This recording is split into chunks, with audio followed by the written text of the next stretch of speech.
وكفى وسلام على عباده الذين اصطفى أما بعد فأعوذ بالله من الشيطان الرجيم بسم الله الرحمن الرحيم شهر رمضان الذي أنزل فيه القرآن هدى للناس وبينات من الهدى والفرقان سبحان ربك رب العزة عما يصفون وسلام على المرسلين والحمد لله رب العالمين اللهم صل على سيدنا محمد وعلى آل سيدنا محمد وبارك وسلم اللهم صل على سيدنا محمد وعلى آل سيدنا محمد وبارك وسلم اللهم صل على سيدنا محمد وعلى آل سيدنا محمد وبارك وسلم۔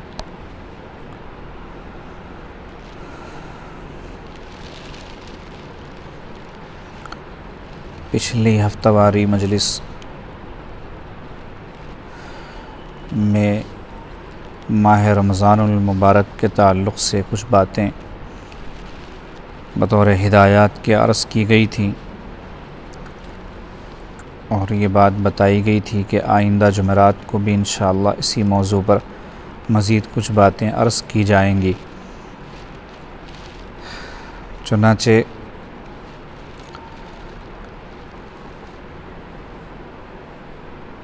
آج جو باتیں بیان کی جائیں گی ان میں سے انشاءاللہ پہلی بات یہ ہے کہ ماہ مبارک رمضان شریف ہم کیسے گزاریں۔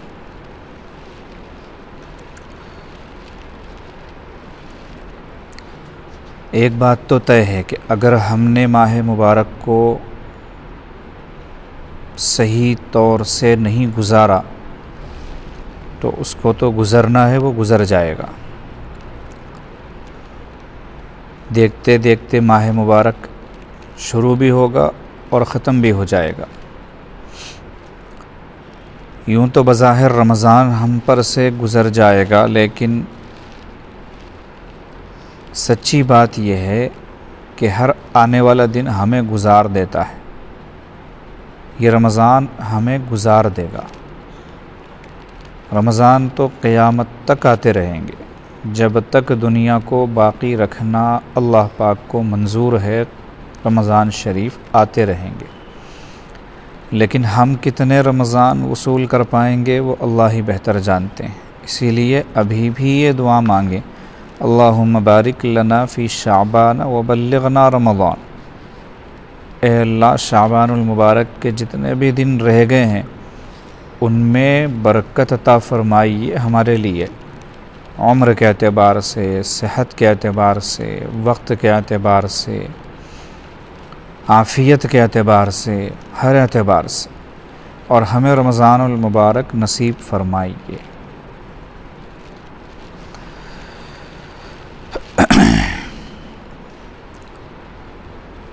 تو ماہ مبارک گزارنے کے لیے سب سے پہلا طریقہ یہ ہے کہ نظام الاوقات بنایا جائے، ٹائم ٹیبل، ڈیلی روٹین۔ یہ ضروری ہے جو لوگ صحیح معنوں میں زندگی گزارتے ہیں ان کی زندگی کا نظام الاوقات ہوتا ہے۔ وقت کا صحیح استعمال کرنے والے، وقت ضائع کرنے سے اپنے آپ کو بچانے والے، دنیا میں آگے بڑھنے والے، ترقی کرنے والے وہی لوگ ہوتے ہیں جو اپنے ایک ایک منٹ کا صحیح استعمال کرتے ہیں، اور صحیح استعمال کے لیے نظام الاوقات بنانا ضروری ہے۔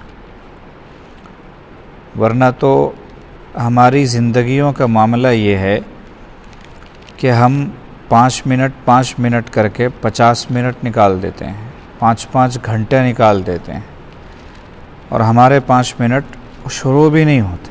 5 گھنٹے گزر جاتے ہیں اور ہمارے 5 منٹ شروع بھی نہیں ہوتے۔ کتنی آسانی سے ہم سامنے والے سے کہتے ہیں کہ میں بس 5 منٹ میں پہنچ رہا ہوں، اور وہ ہمارے انتظار میں 25 منٹ اپنے ضائع کر دیتا ہے، اور 25 منٹ بعد وہ ہمیں دوبارہ فون کر کے پوچھتا ہے تو ہم کہتے ہیں بس 5 منٹ میں آ رہا ہوں، یعنی 25 منٹ پہلے بھی 5 منٹ کہا اور 25 منٹ بعد بھی 5 منٹ۔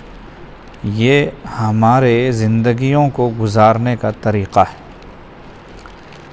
ترقی چاہنے والی قومیں اور وہ قومیں جو ترقی پا چکی ہیں ان کا یہ مزاج نہیں ہوتا۔ ہمارے ہاں جتنا وقت کا ضیاع ہے، ویسٹیج آف ٹائم کی جو بیماری ہمارے اندر ہے، وہ دنیا کی ترقی یافتہ قوموں میں نہیں ہے۔ وہ لوگ اپنے وقت کا صحیح استعمال کرتے ہیں، اگرچہ صرف دنیا کے لیے کرتے ہیں، دین سے تو انہیں دور کا بھی واسطہ نہیں، لیکن دنیا میں وہ لوگ وقت کی قدر کر کے کامیاب ہوتے چلے جاتے ہیں۔ صحیح معنوں میں ہم لوگوں کی ناکامی کی وجہ وقت کو ضائع کرنا ہے۔ اس لیے نظام الاوقات بنائیے کہ فلاں وقت میں یہ کام ہوگا، فلاں وقت میں یہ کام ہوگا، فلاں وقت میں یہ کام ہوگا۔ پورے 24 گھنٹوں کا اسکیجول ہونا چاہیے ہمارے پاس۔ اب اس کو کیسے مینیج کریں، کس طریقے سے نظام الاوقات بنائیں؟ ہم روزانہ کو 3 کاموں میں تقسیم کریں۔ سب سے پہلا کام ہوتا ہے حقوق واجبہ کی ادائیگی۔ جو کام ہمارے ذمے تقریباً فرض ہیں، لازم ہیں، ضروری ہیں، ہماری ہی ذمہ داری ہے کہ ہم کریں، ان کو ادا کرنا، کہ چاہے رمضان المبارک ہو چاہے غیر رمضان ہو، ہمیں تو کرنا ہی ہے۔ جیسے گھر کا سودا سلف لانا ہے تو یہ ذمہ داری رمضان میں بھی ہے، رمضان کے علاوہ بھی ہے۔ کوئی اور کام ہے وہ رمضان میں بھی ہے، رمضان کے علاوہ بھی ہے، جس کو کرنا ہی کرنا ہے، نہیں کریں گے تو نقصان ہو جائے گا۔ کوئی ملازمت کرتا ہے، اس کو ڈیوٹی پہ جانا ہے تو جانا ہی جانا ہے، رمضان میں بھی جانا ہے، غیر رمضان میں بھی جانا ہے۔ کسی کو دکان پر جانا ہے تو وہ رمضان اور غیر رمضان دونوں میں ہے۔ اس طریقے کے جتنے کام ہیں جو واجب کی صف میں آتے ہیں، لازم ہے انہیں کرنا، ضروری ہے، ان کی آپ لسٹ بنا لیں کہ میرے ذمے کون سے ایسے کام ہیں جو کرنا ضروری ہے۔ اب جب وہ لسٹ بن گئی تو پھر اب آپ یہ دیکھیں کہ ان کاموں کے لیے وقت کون سا ہے۔ مثال کے طور پر دفتر جانا ہے، ملازمت پر جانا ہے، اور دفتر کے اوقات ہیں صبح میں 10 بجے سے شام میں 4 بجے تک، مثال کے طور پر، تو یہ 10 سے جو 4 کا وقت ہے یہ آپ کا حقوق واجبہ کی ادائیگی کا وقت ہے۔ دکان پر جاتے ہیں، روزانہ 11 بجے دکان کھلتی ہے، 5 بجے بند ہوتی ہے رمضان المبارک کے اعتبار سے، تو یہ حقوق واجبہ کی ادائیگی کا وقت ہے۔ اب اس میں آپ کو پہلا کام یہ کرنا ہے کہ جو وقت ماہ مبارک میں بھی طے شدہ ہے اس میں سے بھی اور کتنا کم ہو سکتا ہے۔ 10 سے 4 کے بجائے کیا 11 سے 3 ہو سکتا ہے، 12 سے 2 ہو سکتا ہے؟ وقت کتنا کم ہو سکتا ہے یہ دیکھیں۔ اگر کم ہو سکتا ہے تو بہت اچھی بات ہے، جتنا کم ہو سکتا ہے اتنا کم کریں۔ کیوں؟ وجہ کیا ہے؟ وجہ یہ ہے کہ ماہ مبارک اللہ کا ہے، جتنا وقت ہمارا ماہ مبارک میں اللہ کو دیا جا سکے اتنا اچھا ہے، ہمارے اپنے فائدے کے لیے، اللہ کو کوئی غرض نہیں ہے ہم سے۔ تو ایک تو وقت کو گھٹانے کی کوشش کریں، کچھ گھٹ گیا تو اچھا ہے، نہیں گھٹا یا گھٹ گیا دونوں صورتوں میں اب یہ دیکھیں کہ کام کی نوعیت کیا ہے۔ آپ کو اسی ٹائم میں جو حقوق واجبہ کی ادائیگی کا ٹائم ہے اس میں سے کتنا وقت آپ عبادت کے لیے نکال سکتے ہیں۔ چاہے وہ تلاوت ہو، چاہے وہ ذکر اذکار ہو، مراقبہ ہو، تسبیح پڑھنا ہو، کوئی بھی کام ہو، دینی کام، رمضان المبارک کے اعتبار سے کتنا ٹائم نکال سکتے ہیں؟ بعض لوگ ہوتے ہیں کام ان کا زیادہ نہیں ہوتا لیکن ورکنگ آورس ان کے ہوتے ہیں کہ بیٹھنا پڑتا ہے، تو وہ جتنا فارغ وقت ہے نا وہ لگائیں عبادت میں، تلاوت میں، ذکر اذکار میں، نفل نماز میں، مراقبے میں، اس میں لگائیں، یا کسی دینی کتاب کے مطالعے میں اس میں لگائیں۔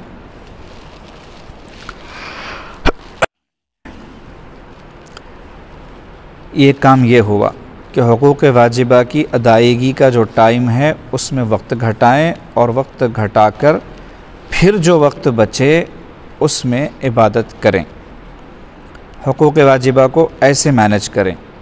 دوسرا حقوق نافلہ کا معاملہ ہوتا ہے، یعنی آپ پر ضروری نہیں ہوتے لیکن آپ کا اخلاقی فریضہ ہے کہ آپ کریں۔ جیسے ہو سکتا ہے گھر کی ضروریات کی چیزیں لانے کے تعلق سے آپ کو فارغ کر دیا جائے، اس کے لیے کوئی اور آدمی متعین ہو، یا اسی طریقے سے کوئی بھی ایسا کام جو آپ کے ذمے نہیں ہے لیکن اگر آپ کر لیں تو اچھا ہے، حقوق نافلہ۔ جیسے پورا رمضان شریف کا مہینہ اگر ماں باپ سے نہ ملا جائے، اگر ان کو شدید ضرورت نہ ہو اور وہ آپ کے منتظر نہ ہو، آپ کے بغیر ان کا کام نہ چلے، ایسی بات نہ ہو، تو اب ان سے ملنا، ان کی خدمت کرنا، ان کے پاس جانا، یہ حقوق نافلہ میں سے ہوگا اس مہینے بھر کے لیے۔ اخلاقی فریضہ ہے کہ آپ جائیں، پوچھیں، خیریت معلوم کریں، کوئی خدمت ہو تو بجا لائیں اس کو۔ اس طرح کے جو حقوق نافلہ ہیں ان کے لیے بھی آپ کچھ وقت نکال لیں، روزانہ کے اعتبار سے نہ نکالیں، ہفتے میں 2 بار کے اعتبار سے، 1 بار کے اعتبار سے، 3 بار کے اعتبار سے، اور اس کو بھی کم سے کم وقت دیں، اتنی دیر میں کام ہو جائے، فضول باتیں نہیں، گئے خیریت پوچھے، کوئی خدمت ہوئی، پتہ چلا کہ فلاں خدمت ہے تو اس کو کر لیا، ضرورت پوری کی، چلے آئے۔ تو حقوق نافلہ کو بھی کم سے کم کریں، وقت گھٹانے کے اعتبار سے بھی، اور پھر اس میں بھی جو وقت مل جائے اس کو بھی عبادت میں لگائیں۔ تو حقوق واجبہ، حقوق نافلہ، یہ 2 طرح کے کام ہو سکتے ہیں، روزانہ کے اعتبار سے یا پھر 2 دن میں، 3 دن میں، ہفتے بھر کے اعتبار سے۔ اب اس کے بعد تیسرے نمبر پر کچھ کام ہوں گے جو ذاتی پرسنل کام ہوتے ہیں، لازمی کام، فطری اعتبار سے جڑے ہوئے کام ہیں، جیسے کھانا کھانا ہے، دیگر ضروریات ہیں، وغیرہ وغیرہ، آرام بھی اس میں شامل ہے۔ تو ذاتی اعتبار سے بھی کچھ کام ایسے ہوتے ہیں جو روزانہ کے اعتبار سے لازم ہوتے ہیں، یا ہفتے میں 1 مرتبہ 2 مرتبہ کے اعتبار سے وغیرہ، تو اس کے ساتھ بھی یہی معاملہ کریں کہ وقت گھٹائیں اور جو وقت مل جائے اس میں عبادت کریں۔ ان 3 کے علاوہ باقی جتنے کام ہیں ان کے بارے میں اچھے سے سن لیں کہ ان کا نام ہے لا یعنی، غیر ضروری کام، کم از کم ماہ مبارک کے اعتبار سے۔ جیسے دوستوں سے ملنا، لا یعنی کام ہے ماہ مبارک میں۔ تفریح کے لیے جانا اچھی چیز ہے، سنت بھی ہے، لیکن رمضان المبارک میں اس کا نام ہے لا یعنی۔ ہوٹل میں کھانا کھانے کے لیے جانا کہ ماہ مبارک میں اسپیشل ڈشز بنتی ہیں، اچھا کھانا بنتا ہے، جائز ہے شرعی اعتبار سے، لیکن رمضان المبارک میں اس کا نام ہے لا یعنی، فضول کام۔ جتنے کام لا یعنی کی صف میں آتے ہیں وہ سارے کے سارے آپ بند کر دیں، ماہ مبارک میں یہ چیز نہیں ہوگی، دوستیاں نہیں ہوں گی، ہوٹل میں جانا آنا نہیں ہوگا، تفریح کے لیے جانا آنا نہیں ہوگا، اخبار پڑھنا نہیں ہوگا، نیوز سننا بھی نہیں ہوگا، دیکھنا بھی نہیں ہوگا، یہ ساری چیزیں بند۔ دل لگانے کے لیے، دل کو خوش کرنے کے لیے، طبیعت کو سستی اور ڈپریشن وغیرہ سے نکالنے کے لیے جتنی چیزیں ہم کرتے ہیں جائز کے زمرے میں، وہ بھی آپ فضول اور لایانی سمجھیں، ورنہ ایک میں لگ کر پھسلتے چلے جائیں گے اور پھر مسئلہ بگڑ جائے گا۔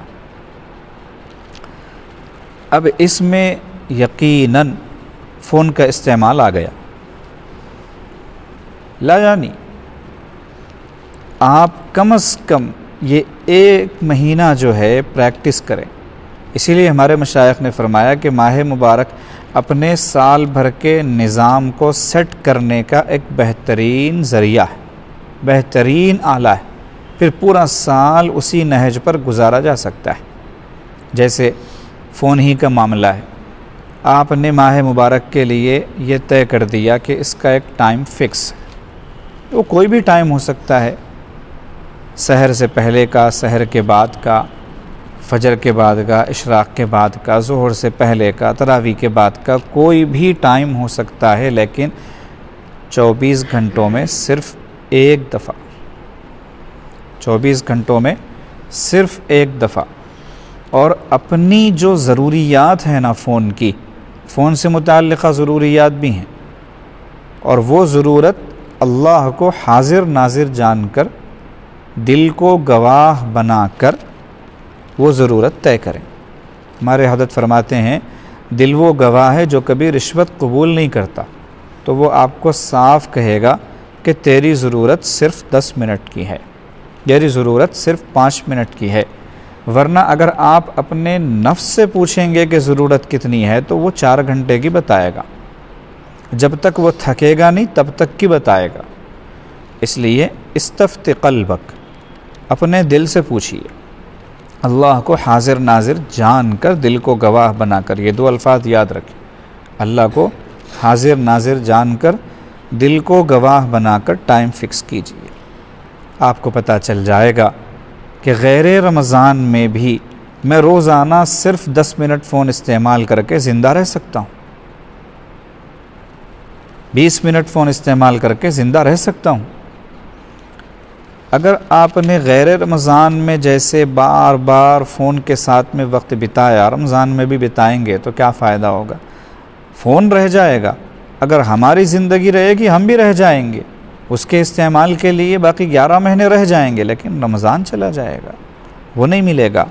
اسپیشل گیسٹ کو، چیف گیسٹ کو ناراض نہیں کیا جاتا۔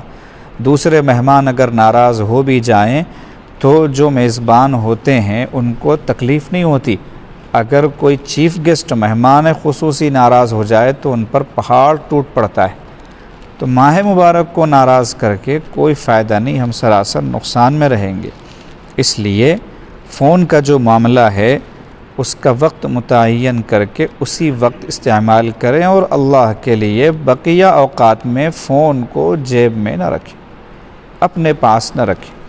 اپنے جو ضروری متعلقین ہیں نا، جن سے روزانہ کا واسطہ ہے، جیسے شوہر کے لیے بیوی ہے، بیوی کے لیے شوہر ہے، اولاد، والدین، یا جوائنٹ فیملی ہے تو آپس میں چچا بھتیجے جو بھی ہیں ضروری رشتہ دار، ان کو بتا دیں کہ یہ میرا فون کا وقت ہے، ان اوقات کے علاوہ میں اگر آپ فون کریں گے تو معذرت کہ میں فون رہے گا ہی نہیں، اس لیے جواب نہیں دے پاؤں گا۔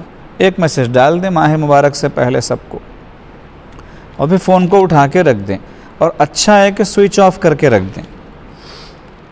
اور میں نے کہہ دیا کہ ضرورت کا جو معاملہ ہے وہ آپ پوچھ لیں اپنے دل سے، 10 منٹ کی ضرورت ہو سکتی ہے، 15 منٹ کی، 20 منٹ کی، بقیہ آپ یہ وقت طے کر کے پھر یہ سوچیں کہ کوئی ایمرجنسی آ گئی تو کیسا، کسی کا فون آ گیا اور میں نہیں اٹھا پایا تو کیسا۔ تو دنیا بھر کی جتنی ایمرجنسیاں ہو سکتی ہیں نا، وہ آج پتہ چل جاتی ہیں۔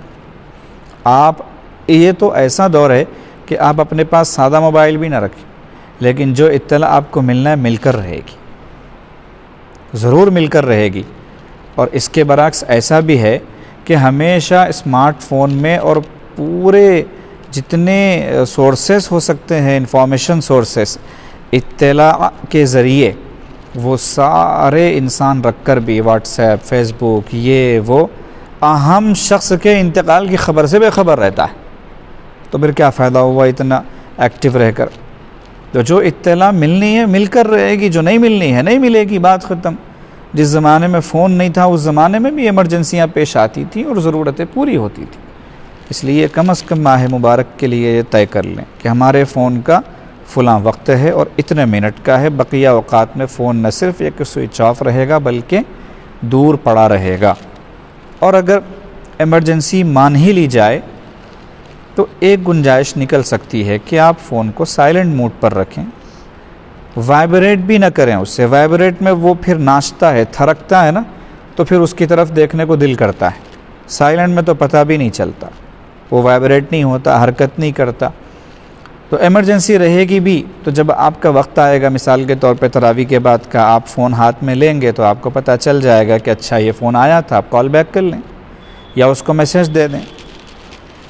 اب یہاں یہ سوال پیدا ہو سکتا ہے کہ ٹھیک ہے ہمارے فون کرنے کا جو وقت تھا وہ اس کا نہیں تھا، اس کا سحر سے پہلے کا، تو کوئی بات نہیں، وہ آپ کے اب میسیج کا ہو، صبح سحر میں جواب دے گا، پھر آپ اس کا جواب تراویح کے بعد دے دیں۔ کون سی مشکل بات ہے؟ ہر ایک کا اپنا اپنا وقت ہے، کوئی ضروری تھوڑی ہے کہ جب وہ آپ کو ٹچ کرے تو آپ اویلیبل ہوں یا آپ اس کو ٹچ کرے تو وہ اویلیبل ہو۔ فون کا یہ مطلب ہی نہیں ہے۔ ایک صاحب پر ناراض ہونے لگے کہ کتنے فون کیا آپ اٹھائے ہی نہیں، تو انہوں نے صاف کہا کہ فون میں نے اپنی ضرورت کے لیے رکھا ہے، آپ کا آنے پر اٹھانے کے لیے تھوڑی رکھا ہے۔ یہ تو میں تو قید ہو گیا، پابند ہو گیا کہ آپ جب کریں میں فون اٹھا لوں، میری اپنی ضرورت کے لیے رکھا ہوں میں۔ آپ نہیں اٹھائیں گے تو مجھے کوئی شکایت نہیں ہوگی، میں کوئی دوسرا ذریعہ اختیار کر لوں گا آپ کو اطلاع پہنچانے کا۔ تو فون اپنی ضرورت کے لیے رکھا جاتا ہے، دوسروں کا غلام بننے کے لیے تھوڑی رکھا جاتا ہے۔ تو 3 چیزیں، حقوق واجبہ، نافلہ، ذاتی اور ضروری کام، ان کے علاوہ سب کو آپ لا یعنی میں شمار کریں اور ان کو مکمل طور پر چھوڑ دیں۔ مکمل طور پر 1 مہینہ یہ اللہ سے کہیں کہ اے اللہ، نبی علیہ السلام نے یہ فرمایا ہے کہ لی مع اللہ وقت، میرا اللہ کے ساتھ 24 گھنٹوں میں ایک خاص وقت ہوتا ہے، لا یسعنی فیہ عبد ولا ملک، کہ جس میں کوئی بھی پر نہیں مان سکتا، ولا ملک مقرب ولا نبی مرسل، کوئی نہیں آ سکتا اس میں، نہ عام آدمی، نہ قریبی سے قریبی فرشتہ حتیٰ کہ جبرائیل، اور نہ ہی کوئی نبی پیغمبر۔ ایسا ایک بڑا خاص وقت ہوتا ہے۔ یہ میرے محبوب علیہ السلام نے فرمایا تھا۔ اے اللہ، یہ تو بہت بڑی بات ہے، میں اس کی نقل کی کوشش بھی نہیں کر سکتا، لیکن میں اس ماہ مبارک کو صرف آپ کے لیے فارغ کرنا چاہتا ہوں۔ یہ چیز میرے لیے تو بہت مشکل ہے، لیکن آپ کے لیے بے انتہا آسان ہے۔ آپ میرے لیے اس ارادے کو، اس نیت کو آسان فرما کر اس رمضان میں صرف آپ کے ساتھ لگے رہنے کی مجھے توفیق عطا فرما دیجیے۔ اگر اللہ قبول فرما لے، کام بن گیا۔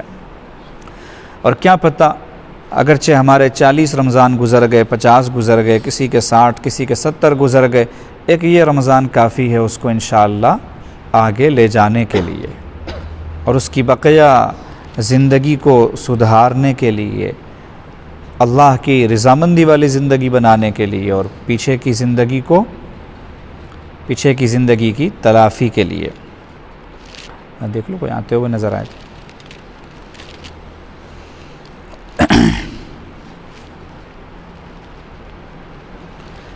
یہ جو مہینہ ہوتا ہے نا، یہ اپنے آپ کو تمام کاموں سے یکسو کر کے اللہ کے ساتھ جوڑنے کا مہینہ ہوتا ہے۔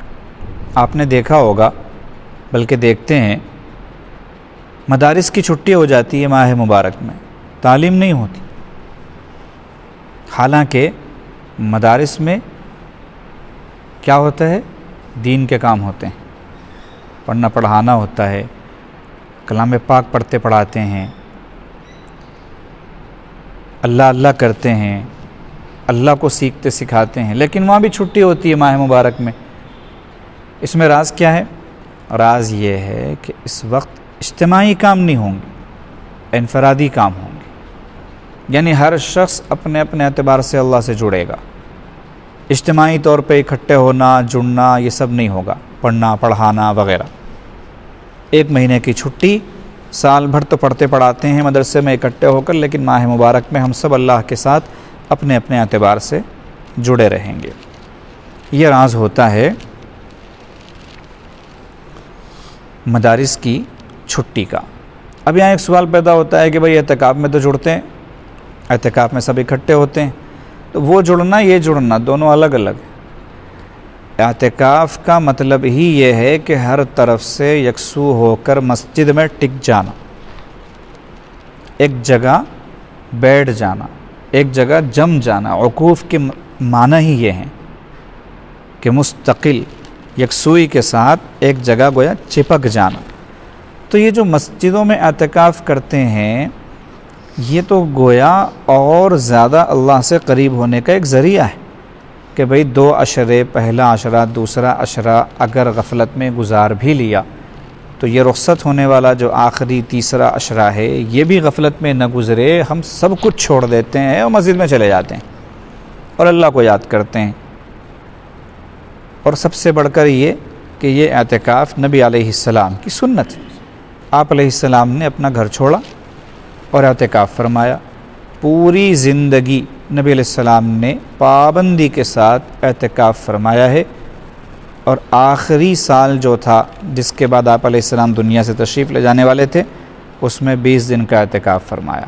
اعتکاف کی اپنی جگہ پر اہمیت ہے، فضیلت ہے، مستقل سنت ہے، تو اس کا الگ معاملہ ہے۔ بقیہ جو ہے دین کے کام بھی ماہ مبارک میں موقوف ہو جاتے ہیں، اگر ہوتے بھی ہے تو انفرادی طور پر ہوتے ہیں، اجتماعی طور پر نہیں ہوتے۔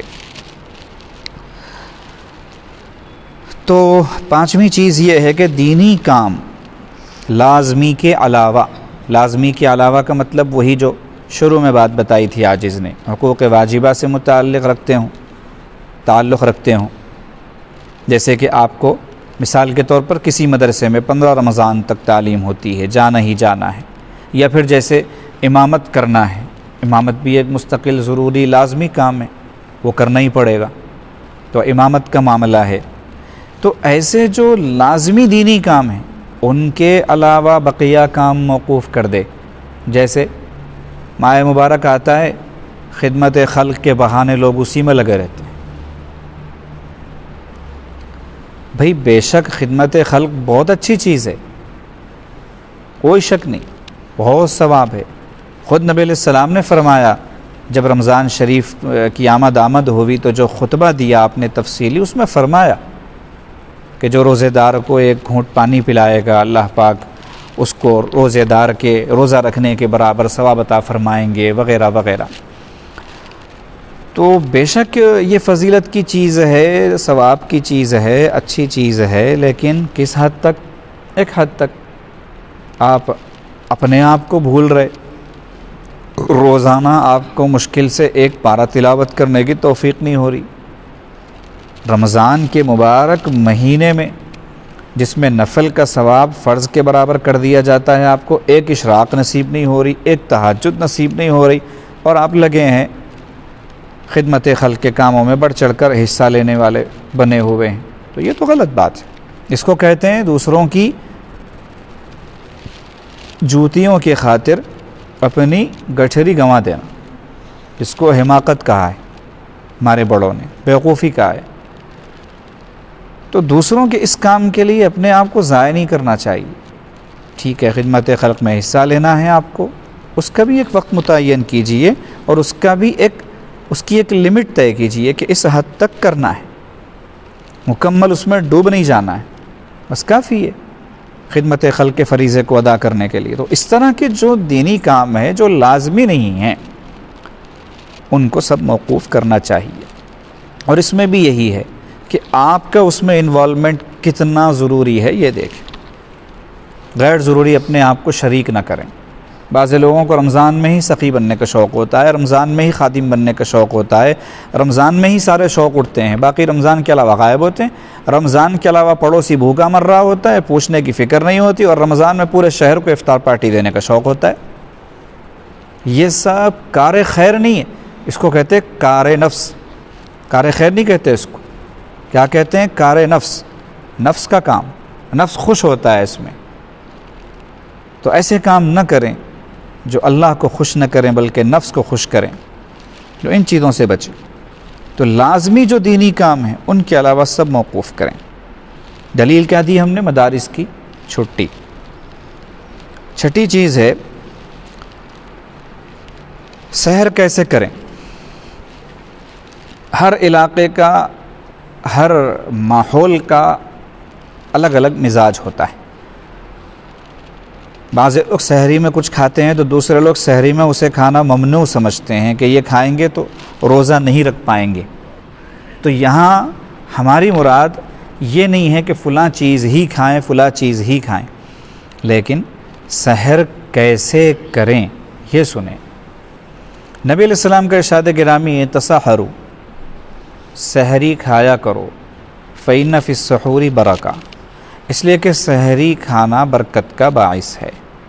بعض لوگ پہلی بات تو یہ ہے کہ سحری کرتے ہی نہیں، رات میں اتنا کھا لیتے ہیں کہ وہ کہتے ہیں ہمیں سحری کی ضرورت نہیں ہے، ہم یوں ہی روزہ رکھ لیں گے، اور زیادہ سے زیادہ سحر کے وقت میں پانی پی لیتے ہیں مشکل سے۔ ایسا نہیں کرنا چاہیے۔ بعضے تو اس سے بھی زیادہ گڑبڑ کرتے، پوری رات جاگ کر عین وقت پہ جلدی جلدی کچھ کھا لیا، اور پھر سحری کا جو وقت ہوتا ہے خاص طور پر وہ وقت سو جاتے ہیں، اور کبھی کبھی تو ان کی فجر بھی ضائع ہو جاتی ہے۔ ان کا روزہ جو ہے وہ خلاف سنت روزہ ہوگا۔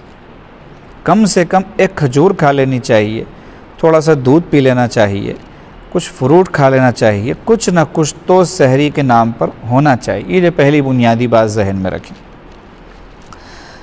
اب بعض لوگ اس کے برعکس ہوتے ہیں جو سحری میں ماشاءاللہ سحری کرتے ہیں کہ وہ سحر میں جتنی چیزیں ہوتی ہیں وہ ساری کی ساری ختم ہونا ضروری ہے، ورنہ روزہ نہیں رکھ پائیں گے، روزہ لگے گا۔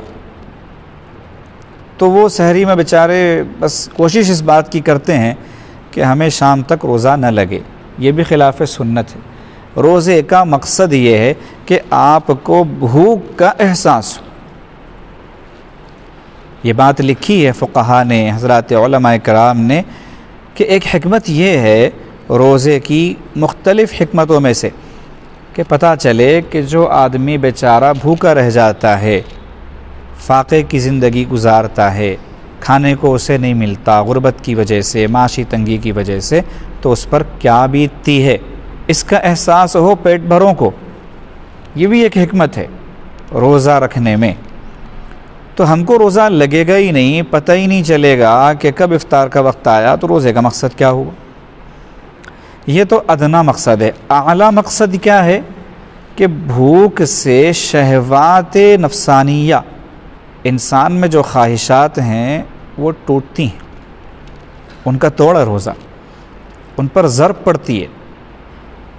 جیسے چاہے کتنا ہی طاقتور آدمی کیوں نہ ہو، اگر کوئی مہارت رکھنے والا، جاننے بوجھنے والا اس کی ریڑھ کی ہڈی پہ ایک مار دے تو وہ اٹھنے کے قابل نہیں رہے گا، بیٹھ جائے گا بالکل۔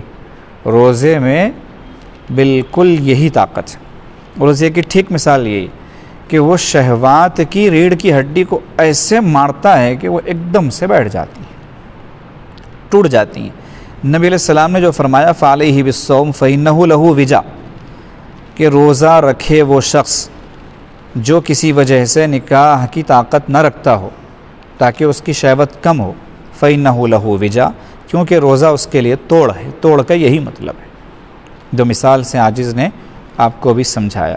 تو روزے کا مقصد یہ، اب سحری میں ڈٹ کر کھائیں گے تو روزے کا یہ مقصد کیسے پورا ہوگا؟ اس لیے جتنا لگے اتنا ہی کھانا چاہیے، زیادہ نہیں کہ پیٹ بھرنے کے بعد سینہ بھی بھرے اور سینے کے بعد پھر حلق میں اٹک جائے۔ اور جیسے ہمارے بزرگ فرماتے تھے کہ شام تک، بلکہ حضرت جی دامت برکاتہم نے بھی فرمائی ہے یہ بات کہ شام تک کھٹی ڈکاریں آتی رہے، یہ روزہ کیا ہوا؟ روزہ نہیں ہوا یہ۔ اس لیے وہ بھی غلط ہے کہ سحری میں کچھ بھی نہ کھایا جائے، اور یہ بھی غلط ہے۔ اعتدال، وجعلناکم امۃ وسطا، ہم نے تم کو اعتدال والی امت بنایا ہے، تو ہر چیز میں اعتدال و میانہ روی ہونی چاہیے۔ تو آپ کھائیے جس سے آپ اپنے آپ پر قابو رکھ سکیں۔ اب آپ نے اتنا کم کھایا کہ بے ہوش ہو گئے، افطار تک 3 مرتبہ بے ہوش ہو گئے، 2 مرتبہ بے ہوش ہو گئے، یہ بھی غلط۔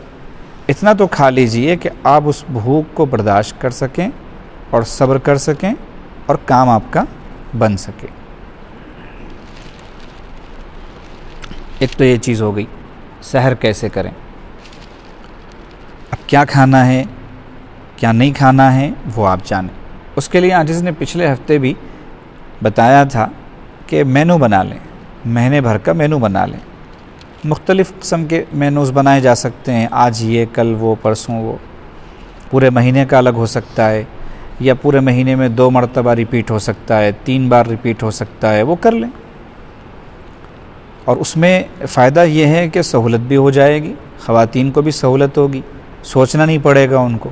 بسا اوقات تو خواتین سوچنے میں، مشورہ کرنے میں، پوچھنے میں کئی زیادہ حصہ جو ہے رمضان المبارک کے اوقات کا ضائع کر دیتی ہیں۔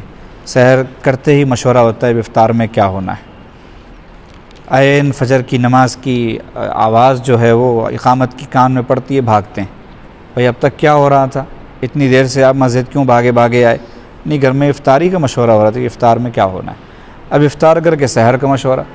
تو یہ سحر کے بعد افطار کے بعد سحر کے مشورے نہ کریں، ماہ مبارک کے آنے سے پہلے پورے مہینے کا مشورہ کر لیں اور شیڈول بنا لیں، مینو طے کر کے اس کے حساب سے کر لیں۔ افطار کیسے کریں؟ اور سحر میں ایک چیز یہ بھی سن لیں کہ سحری کا جو افضل وقت ہے وہ آخر وقت ہے۔ ہم لوگ اول وقت میں کرتے ہیں اکثر و بیشتر، اول وقت میں، آخر وقت میں کرنا چاہیے، سنت یہی ہے۔ جیسے ہمارے ہاں احناف کے ہاں فجر کی نماز ایسے وقت میں شروع کرنا کہ اندھیرا ختم ہونے کے قریب ہو، اور ایسے وقت میں فجر ختم کرنا کہ تقریباً روشنی آ جائے، سنت۔ تو ایسے ہی سحری کا وقت ہے کہ اذان کے وقت سے تھوڑا سا پہلے تک۔ اب اس میں تفصیل میں نہیں جاتا عاجز، جو حضرات علماء کرام آپ کو بتائیں کہ سحری کا یہ آخری وقت ہے، بس آپ یہ طے کر لیں کہ کتنے وقت میں سحری کروں گا، تو اس آخری وقت سے پیچھے کا وقت کاؤنٹ کریں۔ مثال کے طور پہ مان لے کہ 5:15 پہ سحری کا وقت ختم ہے، مثال کے طور پر، تو اگر آپ کو لگے کہ میری سحری 15 منٹ میں ہو جائے گی تو 5 بجے کھانا سٹارٹ کریں، 10 منٹ میں ہو جائے گی تو 5 پر سٹارٹ کریں۔ اور جو وقت بتایا جاتا ہے وہ احتیاطی وقت ہوتا ہے، اس کے بعد 1-2 منٹ ہوتے ہی ہیں، تو اس کا خیال رکھیں، سنت پر بھی عمل ہوگا اور جلدی سحری کھانے والا معاملہ بھی نہیں ہوگا۔ افطار کیسے کریں؟ افطار کا بھی یہی معاملہ ہے۔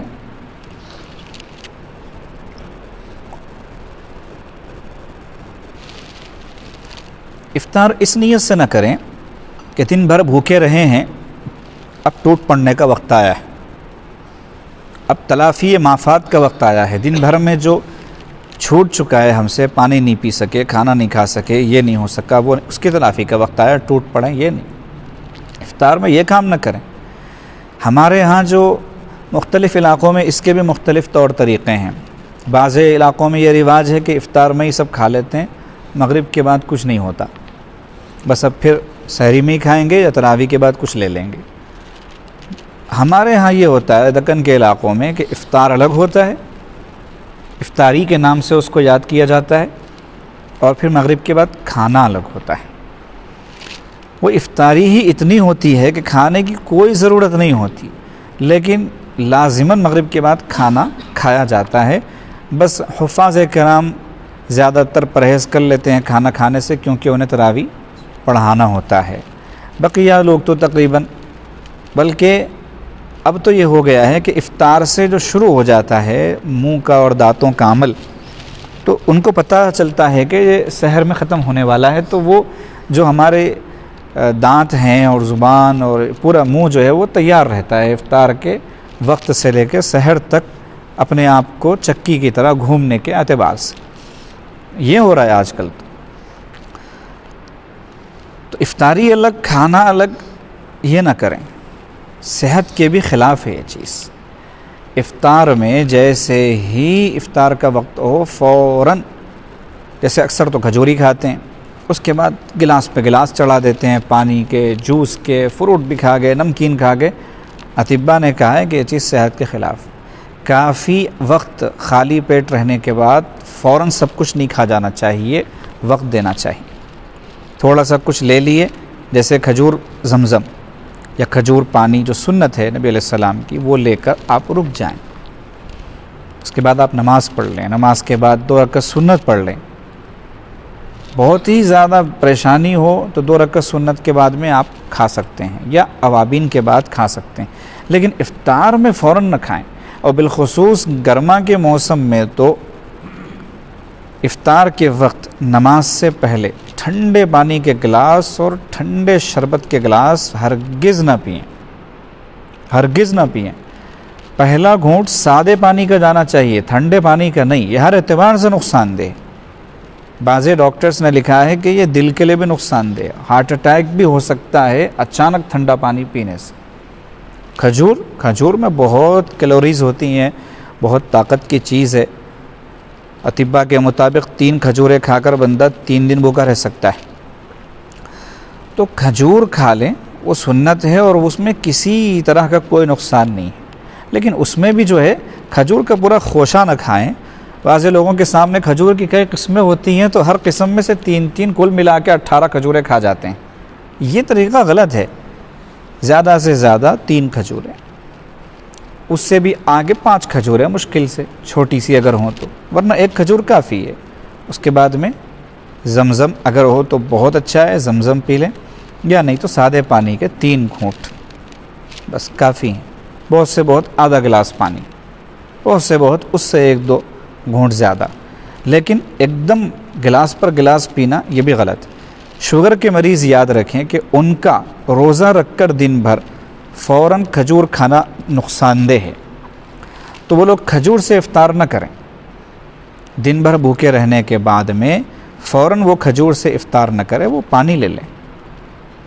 پانی کی ضرورت تو ہر انسان کو ہوتی ہے، شوگر والوں کو اور زیادہ ہوتی ہے، تو وہ پانی تھوڑا سا لے لیں. کھجور وغیرہ اگر کھانا ہی ہو تو بعد میں نماز سے فارغ ہونے کے بعد کچھ اور چیز لینے کے بعد کھا سکتے ہیں، لیکن فوراً کھجور نہ کھائیں. تو افطار میں اتنا کافی ہے، کھجور اور پانی بس. جب یہ بات طے ہو گئی کہ بھئی افطار میں کھجور پانی کافی ہے تو گھر میں افطار کرنا ضروری بھی نہیں ہے. نماز سڑک پر پڑھنے کی کیا ضرورت ہے؟ رمضان میں مغرب کی نماز اکثر و بیشتر بہت سے لوگ سڑک پہ پڑھتے ہیں، مسجد کے باہر پڑھتے ہیں. 5 وقتہ نمازی بھی جماعت چھوڑ دیتے ہیں، تکبیر اولیٰ چھوڑ دیتے ہیں. لیکن جو لوگ صرف رمضان میں تشریف لاتے ہیں ماشاءاللہ وہ کتنا اہتمام کرتے ہیں، پہلے سب میں بیٹھے رہتے ہیں وہ امام کے پیچھے. طریقہ یہ ہے کہ کھجور کے جو بیج ہوتے ہیں نا وہ پہلے ہی نکالے جا سکتے ہیں، بلکہ پہلے نکال لینا چاہیے. کھجوریں تیار رہنی چاہیے رمضان المبارک کے اعتبار سے. ہم لوگ ڈیلی بیسس پہ کھجور خریدتے ہیں. کھجور تو روزانہ خریدنے کی ضرورت نہیں ہے، 1 مہینے کی پورے مہینے بھر پہلے خریدی جا سکتی ہے. تھوڑے 4 پیسے زیادہ خرچ کیجیے، اچھی کھجور لیجیے. ہم گری پڑی کھجور روزانہ خریدتے ہیں مارکیٹ میں جا کے اور دگنے دام پر خریدتے ہیں اور خواہ الو بنتے ہیں. تو 1 مہینہ پہلے خرید لیجیے، بیج نکال کے صاف کر کے رکھ لیجیے ٹیشو پیپر میں یا پھر ایک پلاسٹک کور میں. آپ وہ کھجوریں اور ایک زمزم کی چھوٹی سی بوتل یا پھر سادے پانی کی چھوٹی بوتل 200 ملی لیٹر کی یا 100 ملی لیٹر کی جتنی بھی ہو وہ لے کے آپ مسجد آ جائیں. جیسے ہی اذان شروع ہو آپ ادھر کھجور منہ میں ڈالیں، اس کے بعد میں وہ پانی لیں اور جو آپ کے پاس میں کور ہے اس میں وہ جو چیزیں رکھنے کی ہوں رکھیں اور نماز پڑھیں. ضرورت ہی نہیں ہے جھمیلے پالنے کی. اب یہ ہے کہ گھر والوں کے ساتھ افطار کرنا چاہیے، ان کی دلداری بھی ہے، ان کا حق بھی ہے. تو ہفتے میں 2 دن اس کے لیے کافی ہیں. 4 ہفتے ہوں مہینے بھر میں، یا 3 ہفتے ہوں یا 5 ہفتے ہوں، جو بھی ہوں ہفتے میں 2 دن کافی ہیں دلداری کے لیے. باقی دلداری اللہ کی کریں، اللہ کے گھر میں آ کے افطار کریں. تو یہ طریقہ اختیار کرنے سے زیادہ فائدہ ہوگا.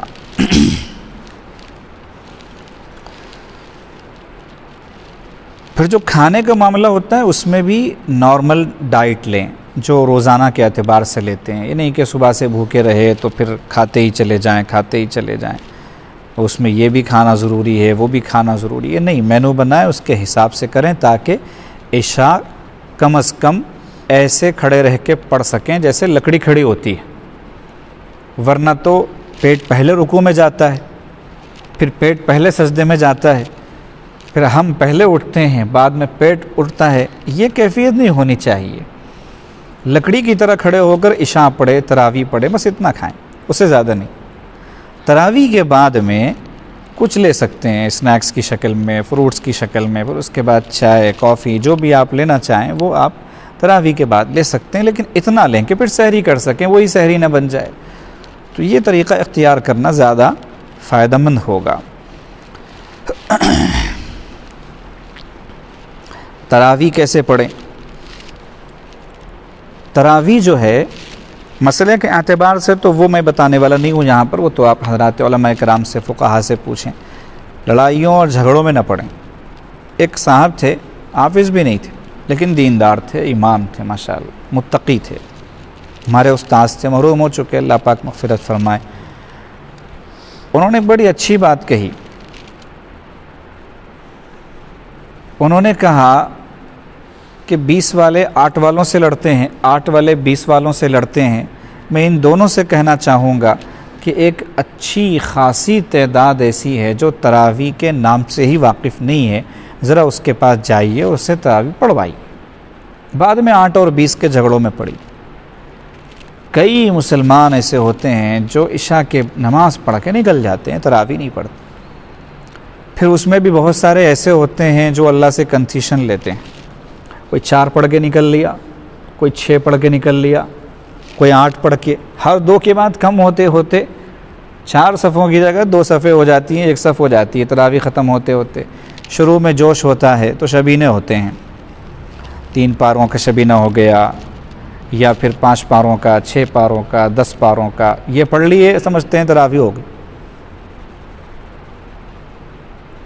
تراویح پورے رمضان المبارک کی راتوں میں 20 رکعت سنت مؤکدہ ہے۔ اگر آپ کے اندر استطاعت نہیں ہے، ہمت نہیں ہے کہ آپ 3 پارے پڑھیں یا 5 پارے پڑھیں، تو آپ سے کس نے کہا کہ پڑھیں؟ آپ 1.25 پارہ پڑھیے، مگر روزانہ پڑھیے، 1.25 نہیں 1 پڑھیے، روزانہ پڑھیے۔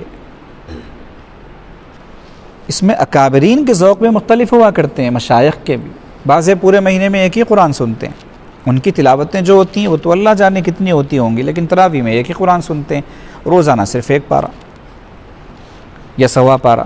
بعضے ماشاءاللہ 3 عشروں میں 3 قرآن، بعضے اس سے بھی زیادہ۔ تو ہر ایک کا اپنا اپنا ذوق ہوتا ہے، اپنی اپنی طاقت اور استعداد ہوتی ہے، اس کے مطابق کام کریں، لیکن تراویح ضرور پڑھیں۔ تراویح میں کنسیشن نہ لیں، پہلا عشرہ پڑھ لیا باقی 2 عشرے چھٹی، ایسا نہیں، اتنے پڑھ لیے اتنے کی چھٹی، ایسا نہ کریں۔ تو تراویح جیسے مسنون ہے ویسے پڑھیں، الگ بھی نہ پڑھیں، جماعت سے پڑھیں۔ اس میں ایک چیز یہ ہے کہ بعضے لوگ کرسی پہ بیٹھ کے تراویح پڑھتے ہیں اور 10 پارے 5 پارے سنتے ہیں۔ مسئلہ یہ ہے کہ اگر آپ 1.25 پارے کی تراویح یا 1 پارے کی تراویح یا 2 پارے کی، جتنا بھی ہو سکے کھڑے ہو کر پڑھ سکتے ہیں، تو آپ جو زیادہ پاروں کی تراویح کرسی پہ بیٹھ کے پڑھ رہے ہیں، آپ کی نماز ہی نہیں ہوتی۔ یہ بات طے ہے۔ قیام فرض ہے، چاہے نماز فرض ہو یا سنت ہو یا نفل، قیام فرض ہے۔ اتنا قیام کرنا کم از کم جتنا آپ کر سکتے ہیں ضروری ہے، اس کے بعد اجازت ہے، گنجائش۔ 1.25 پارے کی تراویح میں بھی مثال کے طور پہ اگر آپ کھڑے ہو سکتے ہیں 5 منٹ تو 5 منٹ کھڑے رہیے، پھر بیٹھ جائیے کرسی پر۔ یا آپ کو لگے کہ اب میں نہیں کھڑا ہو سکتا تو بیٹھ جائیے کرسی پر۔ لیکن زیادہ پاروں کی تراویح پڑھنا اور کرسی پہ بیٹھ کر یہ درست نہیں ہے بالکل بھی۔ آپ جتنی کم پڑھیں لیکن کھڑے ہو کر پڑھیں۔ ایک چیز یہ بھی ہے۔ اور تراویح میں قرآن پاک کو اچھا پڑھنے کا بھی اہتمام ہونا چاہیے، اچھا پڑھوانے کا بھی اہتمام ہونا چاہیے۔ کئی جگہوں پر اچھا پڑھا نہیں جاتا ہے اور بعض جگہوں پر بلکہ اکثر جگہوں پر اچھا پڑھوایا نہیں جاتا ہے۔ لوگ ایسی تراویح تلاش کرتے ہیں جہاں جلدی تراویح، آدھے گھنٹے میں تراویح ہو جائے، پون گھنٹے میں تراویح ہو جائے، لوگ تلاش کرتے پھرتے ہیں، تو یہ آپ پڑھوا رہے ہیں، یہ غلط ہے۔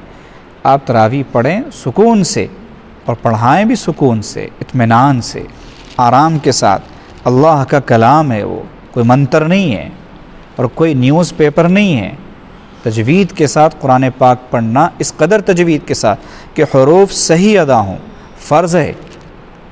کم از کم معنی نہ بدلیں، مخارج صحیح ادا ہوں، اس قدر تجوید کی رعایت کرتے ہوئے قرآن پاک پڑھنا فرض ہے۔ تو اس کا اہتمام کریں کہ تراویح سنت طریقے پر ادا کریں۔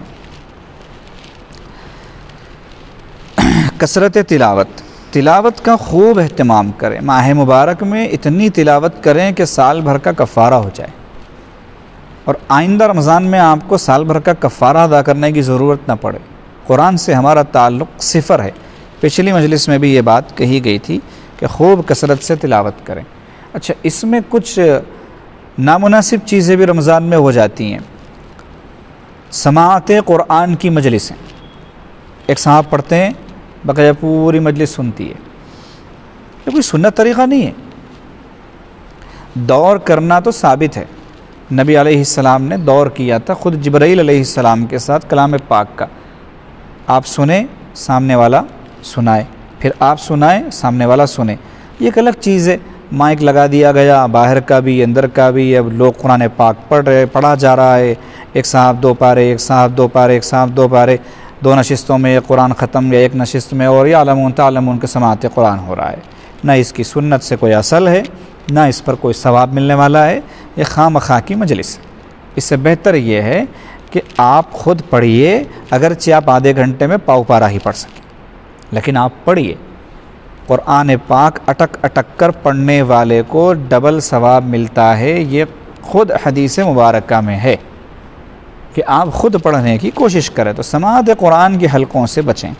ایسے ہی درس قرآن کے، تفسیر قرآن کے حلقے ہوتے ہیں، حدود کی رعایت کے ساتھ ہوں تو بہت اچھا ہے، لیکن بس وہی ایک کام ہو رہا ہے صبح سے شام تک، تو یہی ایک کام تو نہیں ہے نا ماہ مبارک میں کہ اجتماعی طور پر درس قرآن کے حلقے ہوں، تفسیر کے حلقے ہوں، کوئی اور دوسرا کام ہو ہی نا، ایسا نہیں ہے۔ یہ بھی حدود کی رعایت کے ساتھ ہونا چاہیے۔ بعض جگہوں پر تو سماعت قرآن میں یہ خرابی بھی ہوتی ہے کہ عورتیں قرآن پڑھتی ہیں مائک میں، یہ تو بالکل ہی ناجائز۔ عورتوں کی تراویح نہیں ہے نا جماعت کے ساتھ کہ عورتیں پڑھائیں اور عورتیں سنیں۔ زیادہ سے زیادہ مرد پڑھا سکتا ہے اور عورتیں پیچھے پڑھ سکتی ہیں، لیکن عورت نہیں پڑھ سکتی۔ تو عورت کا قرآن پاک زور سے پڑھنا کہ نامحرم سنے ناجائز ہے۔ تلاوت کی کثرت ہونی چاہیے۔ ایسے ہی رمضان میں خاص طور سے لڑائی جھگڑا نہ کریں۔ بعض لوگوں کو عادت ہوتی ہے ہمیشہ لڑتے جھگڑتے رہنے کی، دن بھر میں لڑیں گے جھگڑیں گے کم سے کم 3 مرتبہ۔ نبی علیہ السلام نے ارشاد فرمایا کہ ماہ مبارک میں اگر سامنے والا آپ سے جھگڑا کرے،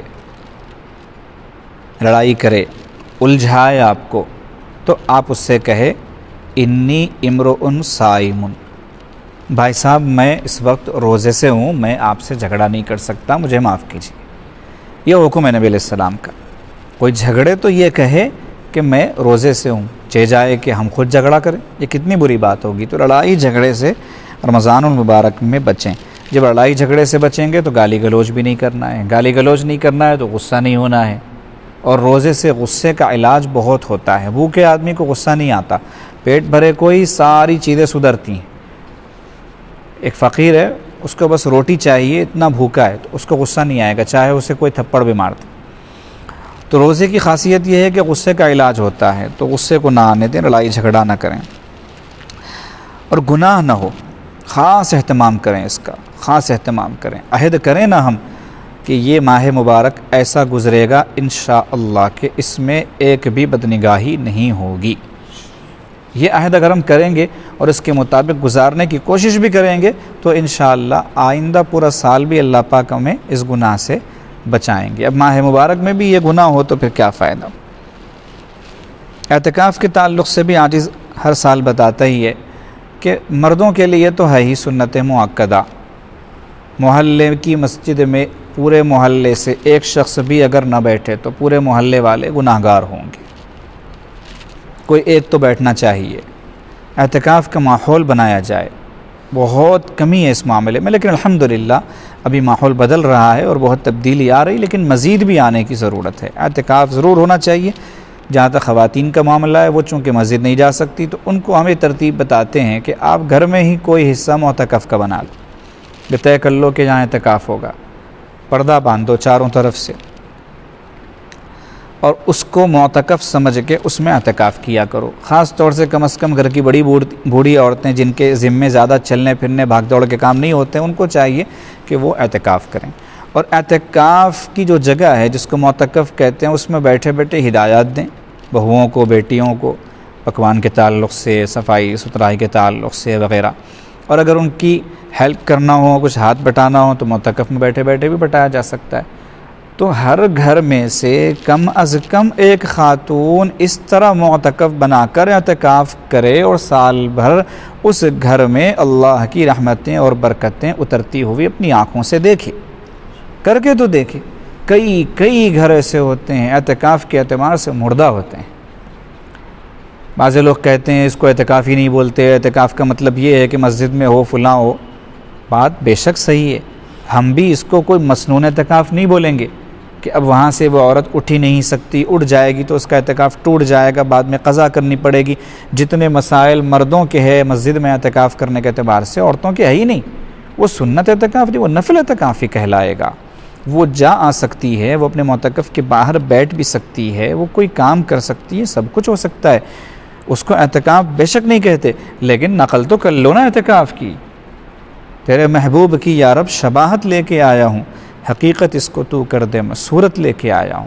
ہم نقل کر کے تو بتا سکتے ہیں اللہ پاک کو۔ عورت کہہ سکتی ہے کہ اے اللہ، میں تو آپ کی مرضی سے اور آپ کی منشا سے عورت ذات تھی، مسجدوں میں جا کر اعتکاف کرنے کی مجھے اجازت نہیں تھی، لیکن میں نے نقل کرنے کی کوشش کی، تیرے محبوب کی سنت کی، کہ گھر کو میں نے معتکف بنانے کی کوشش کی اور وہاں اعتکاف کیا۔ کیا پتہ اللہ پاک اس کو قبول فرما لیں اور اسی کو مغفرت کا بہانہ بنا دیں۔ تو اعتکاف کا اہتمام کرنا چاہیے۔ اچھا، مسنون اعتکاف نہ کر سکیں مرد حضرات تو نفل کے لیے کم سے کم فارغ کرو اپنے آپ کو، 2 دن کے لیے، 3 دن کے لیے، جتنا ہو سکے اتنا۔ اور یہ بھی نہ ہو تو کم از کم یہ ہو سکتا ہے کہ آپ اپنے ضروری کاموں کے علاوہ بقیہ وقت مسجد ہی میں گزارو۔ پورے رمضان میں ہی یہ کیفیت ہو تو بہت اچھا ہے، لیکن اعتکاف میں تو خاص طور سے ہونا چاہیے۔ پورے مہینے، پورے عشرے میں، آخری عشرے کے آپ زیادہ تر وقت مسجد میں گزاریں اور ضرورت پوری کر کے آ جائیں۔ آفس جانا ہے یا دکان پر جانا ہے یا کچھ اور کام ہے، وہ کام پورا کریں، آ جائیں۔ یہ ساری جو تفصیلات بتائی گئی ہیں یہ عام حالات کے اعتبار سے اور ہر سال کے اعتبار سے ہے۔ اب ایک نئی وبا کے پیش نظر اور نئے انتظام کے پیش نظر مختلف علاقوں میں مختلف ہدایات ہیں، تو ان ہدایات کے مطابق عمل کریں، اس میں اپنی طرف سے کوئی کمی بیشی نہ کریں۔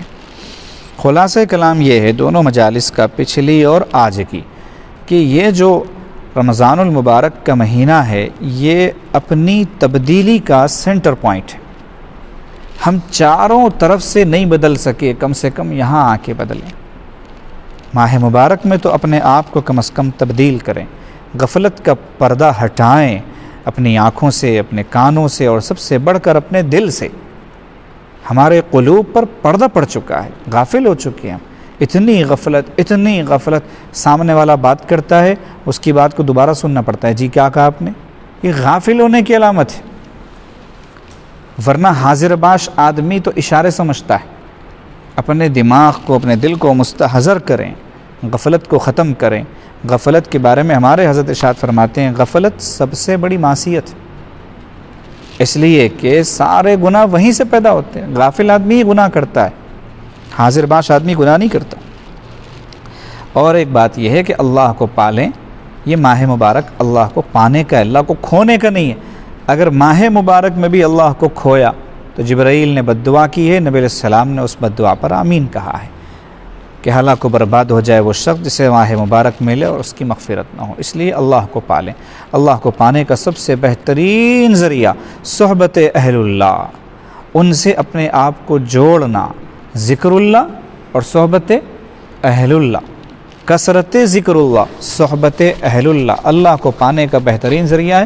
ماہ مبارک میں اس کا خصوصی اہتمام کریں۔ جو سالکین ہیں اپنے اپنے مشائخ کی خدمت میں اعتکاف کرنے کا ضرور ارادہ کریں، اگر اجازت ہو، کوئی رکاوٹ نہ ہو، قانون کی پاسداری کرتے ہوئے، ہدایتوں کا لحاظ کرتے ہوئے اس کا خوب اہتمام کریں۔ دنیا سے منہ موڑیں۔ ماہ مبارک میں ایسے ہو جائیں ہم کہ دنیا سے ہمیں کوئی تعلق ہی نہیں، کہ چلے پانی پر اور نہ لگے کپڑوں کو پانی، یہ کیفیت ہونی چاہیے ہماری ماہ مبارک میں۔ کشتی کے اندر پانی آ جائے تو نقصان دہ ہوتا ہے نا، دنیا سے ہم وہ موڑ ہی نہیں سکے 11 مہینوں میں، کم از کم ماہ مبارک میں تو موڑیں۔ وہی دنیا اگر ماہ مبارک میں کرتے رہیں گے تو کیا فائدہ۔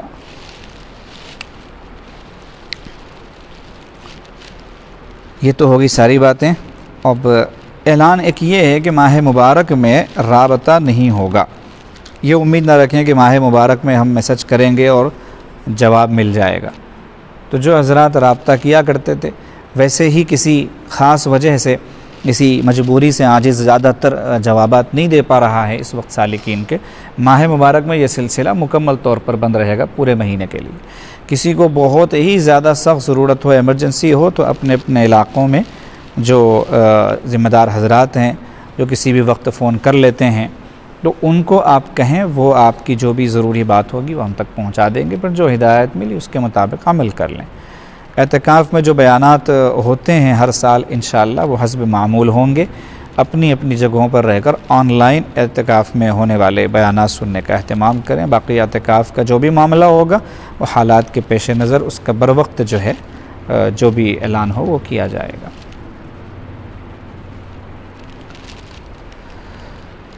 ختم خواجگان کر لیں۔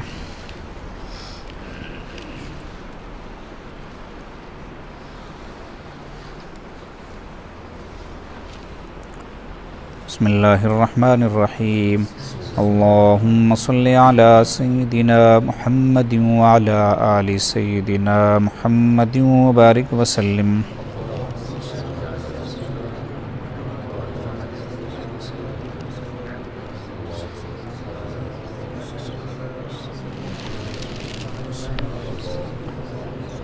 حسبنا اللہ ونعم الوکیل۔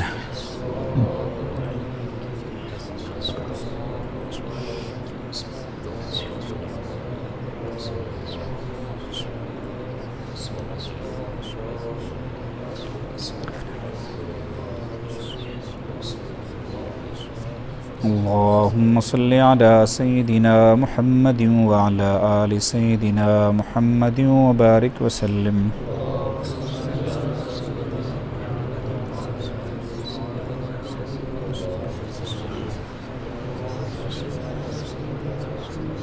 یا خفی اللطف ادرکنی بلطفک الخفی۔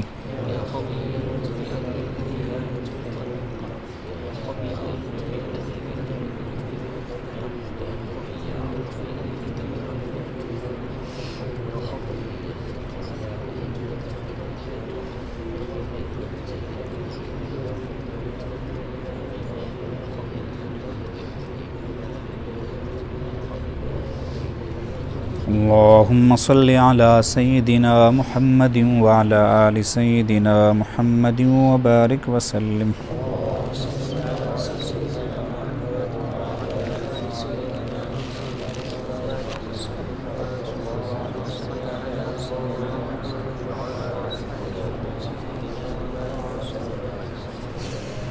یا باقی انت الباقی۔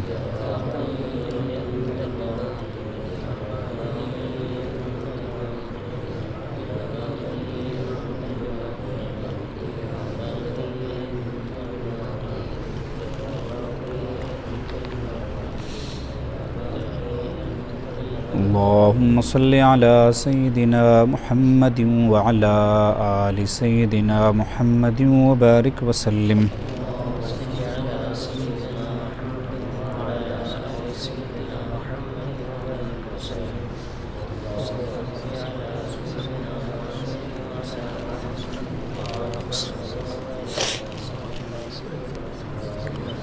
لا حول ولا قوة الا باللہ۔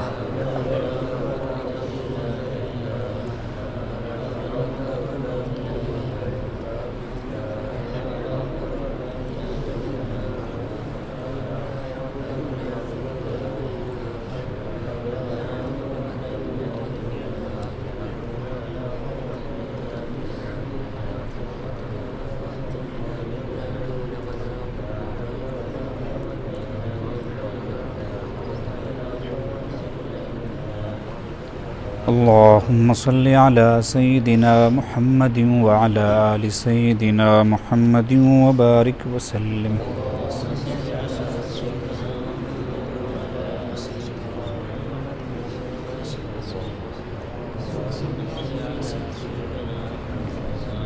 لا إله إلا أنت سبحانك إني كنت من الظالمين.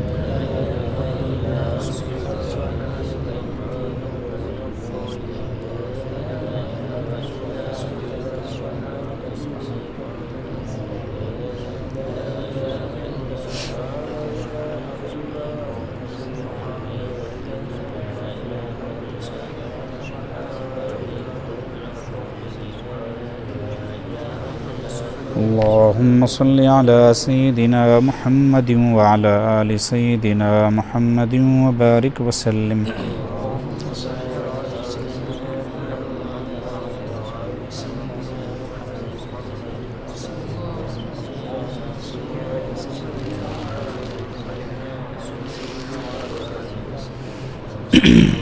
يا حي يا قيوم برحمتك أستغيث.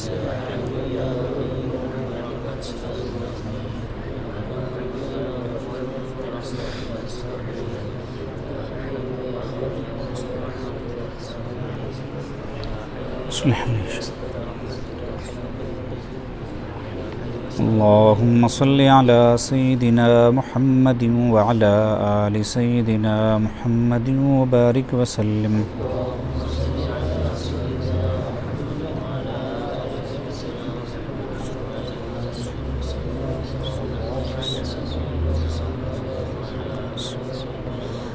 والله ذو فضل على المؤمنين.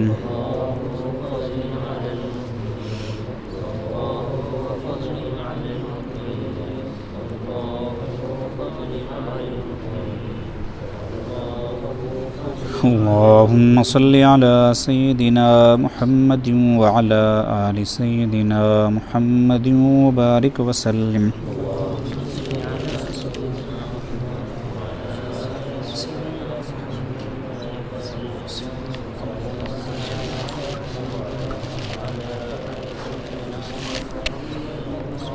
إنا لله وإنا إليه راجعون.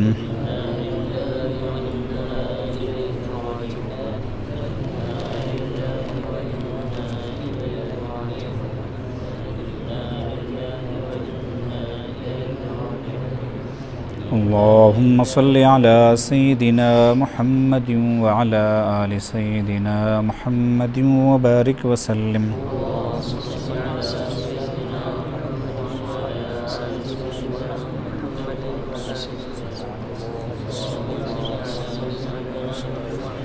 والله ذو فضل على المؤمنين.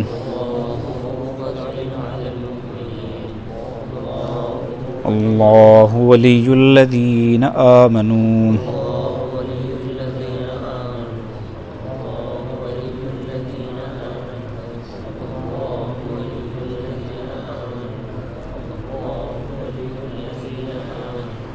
اللهم صل على سيدنا محمد وعلى آل سيدنا محمد وبارك وسلم.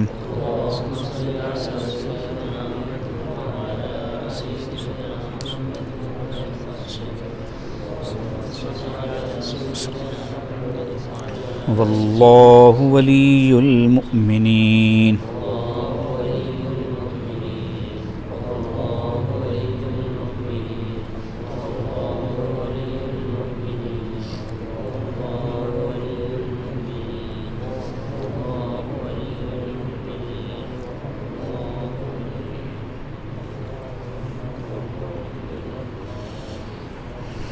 اللهم صل وبلغ ثواب ما قرأنا ونور ما تلونا ما بنقبوله هدية واصلة منا إلى طبيب قلوبنا شفيع ذنوبنا سيدنا مولانا محمد وآله وصحبه أجمعين، ثم إلى جميع إخوانه من النبيين والمرسلين صلوات الله وسلامه عليه وعليهم أجمعين، وإلى آل كل وصحب كل رضي الله تعالى عنهم أجمعين، ثم إلى رواح الأئمة المجتهدين والمفسرين والمحدثين ثم إلى أرواح السادات الصوفية المحققين خصوصا إلى سادات القادرية والنقشبندية والمجددية والچشتية والسهروردية والشاذلية والكردية تفاصيل السلاسل الشريفة من سيدنا أبي بكر الصديق رضي الله تعالى عنه وأرضاه من سيدنا علي بن أبي طالب كرم الله وجهه رضي الله عنه ثم إلى روح شيخنا ومرشدنا حضرت خواجہ محمد فضل علی قریشی رضی اللہ عنہ ثم إلى روح شيخنا ومرشدنا خواجہ محمد بن مالک الصدیق رحمۃ اللہ ثم إلى روح شيخنا ومرشدنا مرشد العالم خواجہ غلام حبیب رحمۃ اللہ ثم إلى أرواح آبائنا وأجدادنا وأمهاتنا وأجدادنا وإخواننا وأخواتنا وأزواجنا وذرياتنا من الحاضرين والغائبين كافة ربنا تقبل منا إنك أنت السميع العليم وتب علينا إنك أنت التواب الرحيم صلى الله تعالى وسلم على حبيبه سيدنا محمد وآله وصحبه أجمعين برحمتك يا أرحم الراحمين الحمد لله.